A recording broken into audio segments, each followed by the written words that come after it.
Shalom Bapak Ibu Saudara-saudari yang dikasihi dan mengasihi Tuhan. Kita bersyukur hari ini Tuhan boleh memberkati kita. Mari sebelum kita membaca dan merenungkan firman Tuhan, kita berdoa.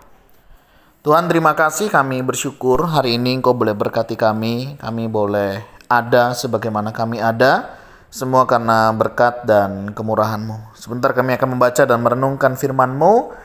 Berfirmanlah dan biarlah kami mengerti apa yang menjadi kehendak-Mu di dalam hidup kami. Kami berdoa dalam nama Tuhan Yesus Kristus. Haleluya. Amin.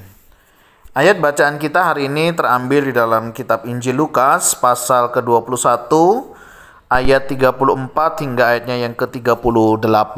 Saya akan membacakan ayat yang ke-36. Berjaga-jagalah senantiasa sambil berdoa, supaya kamu beroleh kekuatan untuk luput dari semua yang akan terjadi itu, dan supaya kamu tahan berdiri di hadapan Anak Manusia. Amin. Demikianlah firman Tuhan. Mari kita merenungkannya. Bapak Ibu Saudara yang dikasihi dan mengasihi Tuhan, dalam hidup ini tidak sedikit kita mengalami kesulitan, pergumulan, bahkan tantangan di dalam kehidupan. Memang berbeda di dalam menjalani hari-hari kita ketika kita itu hidup di dalam Tuhan. Dulu kita mau lakukan apa saja bebas. Dulu kita mau melakukan apa saja sesuka hati kita.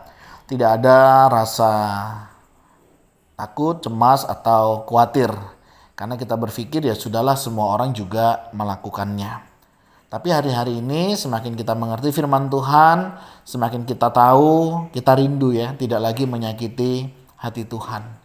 Karena apa? Karena apa yang kita lakukan bisa jadi mendukakan hati Tuhan. Kita tidak melakukan dosa bukan karena kita takut hukuman Kita tidak berbuat dosa bukan karena kita takut malu, tetapi karena kita tidak mau menyakiti hati Tuhan kembali. Nah, Bapak Ibu Saudara, di dalam menjalani hidup ini memang tidak mudah. Kadang kita mengalami pergumulan yang begitu berat. Bahkan tidak jarang di antara kita berani dan bisa meninggalkan Tuhan Saya sering mendengar ada beberapa orang sekarang sudah tidak lagi ikut Tuhan Yesus. Gara-gara pergumulannya tidak selesai, masalahnya tidak kunjung usai. Bahkan ada di antara karena sakit tidak sembuh-sembuh, mereka frustasi dan mereka memilih untuk tidak datang kepada Tuhan.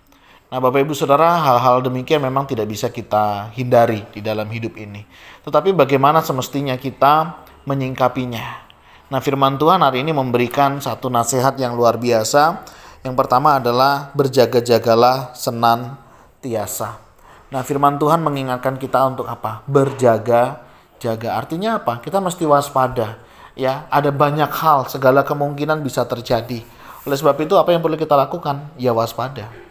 Berjaga-jaga itu mengingatkan kita untuk apa? Siap siaga ketika ada pergumulan datang, ada masalah datang. Apa yang semestinya kita lakukan? Bukan untuk lari dari kenyataan, tetapi semestinya kita melakukan. Nah, bagaimana cara kita berjaga-jaga?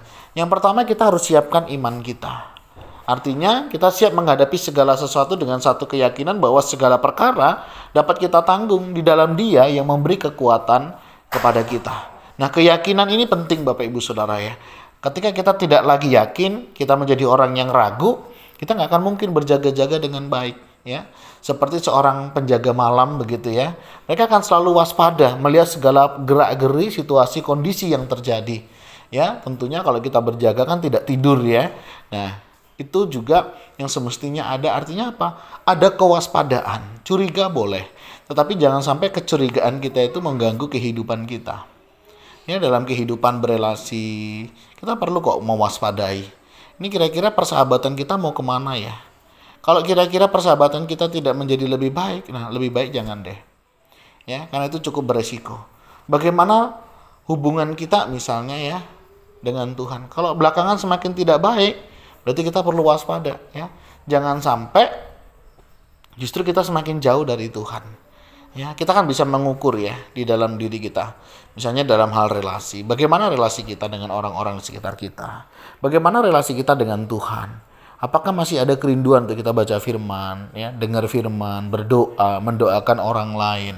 Nah, kalau hal-hal demikian sudah tidak ada, kita perlu mewaspadai. Oleh sebab itu, dikatakan berjaga-jagalah senantiasa. Sambil apa? Berdoa. Nah, ini sesuatu hal yang luar biasa. Dalam segala situasi kondisi, firman Tuhan mengingatkan kita untuk apa?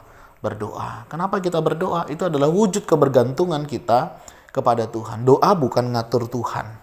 Ya, doa adalah wujud kebergantungan kita kepada Tuhan. Sehingga hidup kita percayakan kepada Tuhan dan kita percaya kepada Tuhan. Istilah kita berdoa, menyatakan iman pengharapan kita hanya di dalam Dia. Nah, di dalam kita berjaga-jaga, di dalam kita berdoa, kita yakin dan percaya ada kekuatan yang Tuhan boleh berikan di dalam kehidupan kita. Doa menembus waktu, menembus ruang.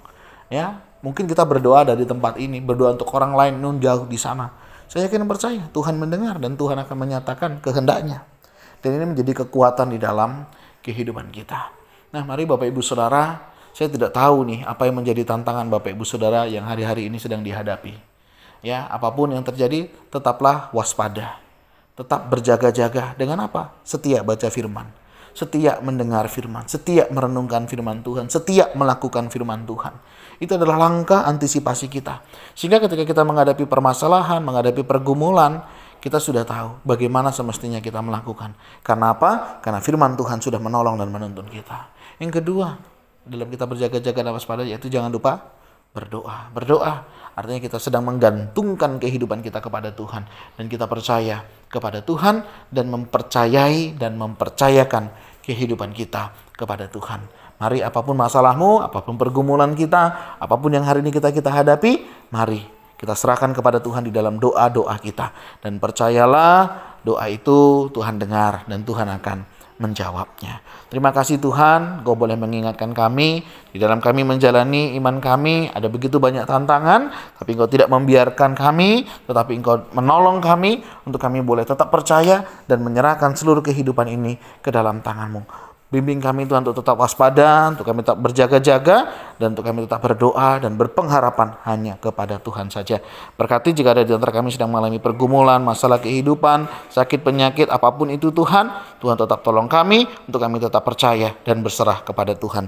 Kami berdoa ya Tuhan, di dalam nama Tuhan Yesus Kristus. Haleluya. Amin. Bapak Ibu Saudara, demikianlah renungan kita hari ini. Kiranya Tuhan Yesus memberkati kita sekalian. Shalom.